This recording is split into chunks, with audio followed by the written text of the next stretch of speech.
order to ascend to new heights and enable a more prosperous health and life state, it is paramount that we look at, that we consider what we have consumed in the past, and we take strong consideration about, potentially deleting some of those things we consumed, adding in things we have not been consuming. Bring those on board. In my own health journey and that of thousands of patients I sat with, over the last 15 years, face to face, trying to redeem health, trying to accumulate health, trying to overcome disease and dysfunction, has demonstrated that this is so true, that what we consume is who we are, and how we change who we are is we start consuming different things, new things. And what could you consume this coming year that would mark this year for more aggressive health accumulation? So many people jump straight to weight loss when it comes to the idea of consumption. The food. I'm gonna eat all bone broth instead of eating actual food. I'm gonna just, do these shakes instead of eating food.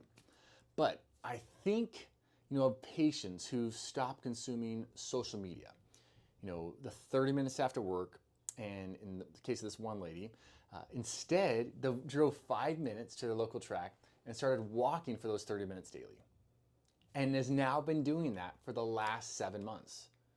This lady changed what she was consuming, and she has literally changed her life.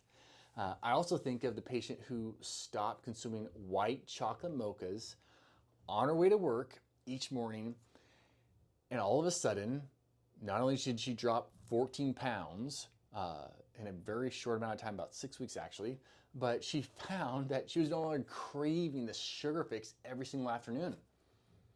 Or how about this? I had a patient who had a 90-minute commute to work in the morning and a 90-minute commute to work or back home in the evening. And they started listening to life development books, health-related books. They started calling their friends who they'd asked to keep them accountable, to make sure they made it and work towards their goals, instead of just listening to country music every time. Not only was this gentleman able to quit his 1 to 2 times per day fast food addiction, but he stopped having panic attacks. Isn't that wild? He just literally changed what he was consuming. Also, I had a young lady who joined a gym class. She had also done the Shake the Sugar Challenge back in March of this past year.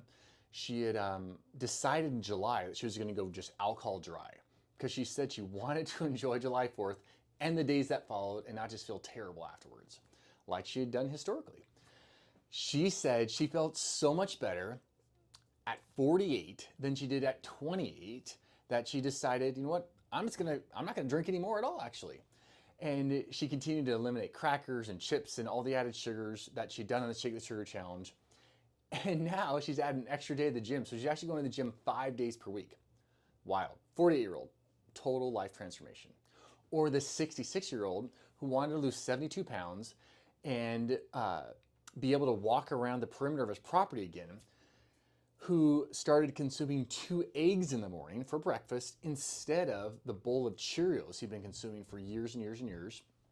And this led him to then eliminate the bag of chips he would have at lunchtime. And then after a couple more weeks, he actually ended up eliminating the artificial creamer that he was putting into his coffee about three or four times per day. After 3 months, he lost 22 pounds and added in walking on his treadmill for 15 minutes each day. And he said, I could just change a few things and have these huge results. I had no idea that this big of a difference could happen from just this little changes. I would have done it so long ago. These people changed what they consumed, and in so doing, they literally drastically transformed not only their current health and life state, psychologically and physiologically, but their overall health trajectory. I still remember when I was in college, I believe it was my junior year of college, and in Oklahoma, and I'm aiming to get on that road of health accumulation. I'd already been changing a lot of things in my life, trying to really get there. But I was addicted to sugar still, and I bought this candy bar, and then completely befuddled by that action, I threw the candy bar in the garbage can out in the parking lot. And that money, burning that $1.50, was enough to give me the momentum to continue to practice of basically mastering food and dominating it instead of it dominating me. Now, I have zero fear that I will be controlled by food or won't be able to say no to a food item that isn't congruent with my desire for outrageous health. And during the time leading up to this incident where I threw the candy bar away after buying it, I had been ravenously consuming books on nutrition and building health and a healthy lifestyle. And I'm convinced that consumption of those books is really what triggered my capacity to just toss that candy bar and completely move past the sugar addiction. I could actually make a conscious choice about what I was going to eat rather than just being pulled around by my cravings and just subjugated to them. And that's so much more than food. That's just straight up freedom. And that starts opening doors all over the place when you are the master of your food consumption.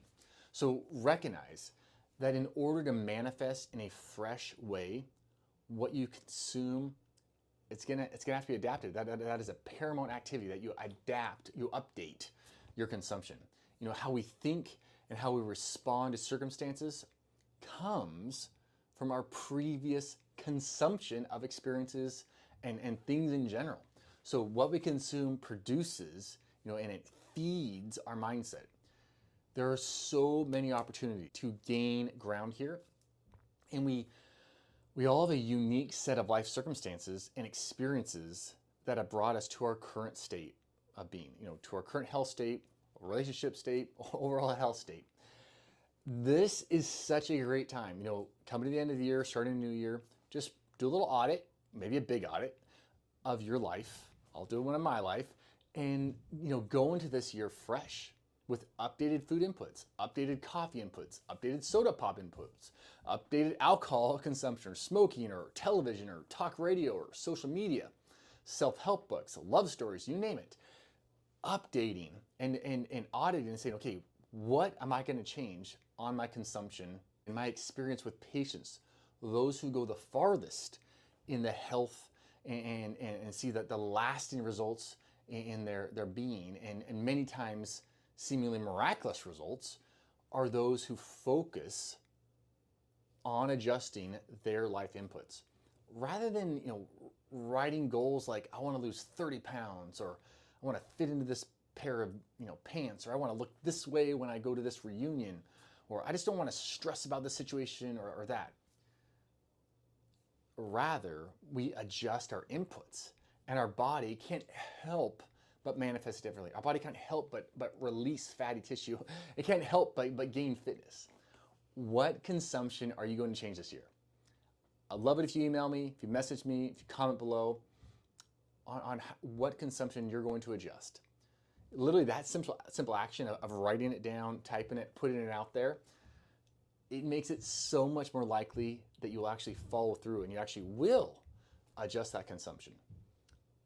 Try this year, focusing on adjusting your consumptions, adjusting what you consume.